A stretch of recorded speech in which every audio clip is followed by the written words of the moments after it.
শান্তি চুক্তির কথা বলে ভ্লাদিমির পুতিন নাকে দড়ি দিয়ে ঘোরাবেন ডোনাল্ড ট্রাম্পকে। ক্ষমতায় আসার সঙ্গে সঙ্গে নতুন মার্কিন প্রেসিডেন্টের প্রশংসায় পঞ্চমুখ হয়ে গেছেন পুতিন। চেয়েছেন যুদ্ধবিরতি নিয়ে আলোচনা করতেও পুতিনের এই ইচ্ছে প্রকাশে বেজায় চটেছেন ভলোদিমির জেলেনস্কি।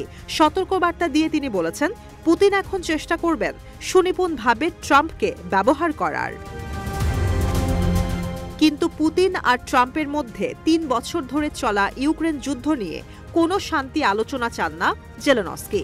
পুতিন যুক্তরাষ্ট্রে নতুন প্রেসিডেন্টকে কাজে লাগিয়ে শান্তি প্রতিষ্ঠা করতে চান, কিন্তু রাশিয়ার কোনো কৌশল এখানে কাজে আসবে না বলে মন্তব্য করেন ইউক্রেনের প্রেসিডেন্ট।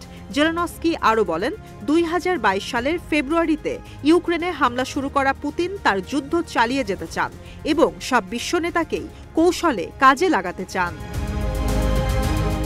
এর আগে রুশ প্রেসিডেন্ট ভ্লাদিমির পুতিন বলেন, যদি ডোনাল্ড ট্রাম্প ক্ষমতায় থাকতেন ইউক্রেনের যুদ্ধ শুরুই হতো না।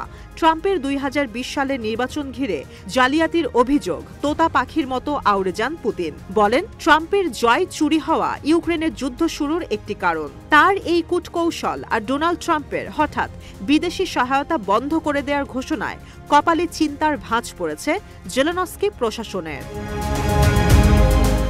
যদিও ২০২২ সালে জেলেনস্কি একটি ডিক্রি স্বাক্ষর করেছেন, যেখানে বলা হয় ইউক্রেনের ৪ অঞ্চল দখলের পথে রাশিয়া। এই অবস্থায় কোনো ধরনের আলোচনায় যাবে না কিয়েভ। সেই প্রসঙ্গ টেনে পুতিন বলেন, আলোচনা নিষিদ্ধ হলে যুদ্ধবিরতি হবে কিভাবে? বর্তমানে ইউক্রেনের দোনেৎস্ক, লুহান্স্ক, খেরসন ও জাপোরিজিয়া অনৈতিকভাবে দখল করে রেখেছে রাশিয়া।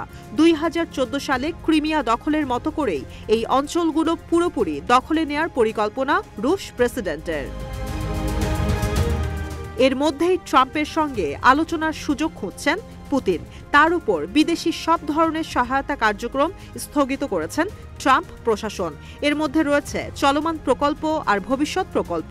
এই বিধিনিষেধের আওতামুক্ত রাখা হয়েছে ইসরায়েল আর মিশরকে। অথচ এতদিন রাশিয়ার বিরুদ্ধে যুদ্ধ চালিয়ে যেতে জেলেনস্কিকে সামরিক সহায়তা দিয়ে যাচ্ছিলেন বাইডেন প্রশাসন। ট্রাম্পের অর্থ সহায়তা স্থগিতের এই ঘোষণায় ইউক্রেনের জন্য সামরিক সহায়তা হয়ে পড়েছে অনিশ্চিত। তার ওপর ট্রাম্পের সঙ্গে পুতিন সমঝোতা করলে হাতছাড়া হয়ে যেতে পারে রুশ অধিকৃত ইউক্রেনের ৪ অঞ্চল।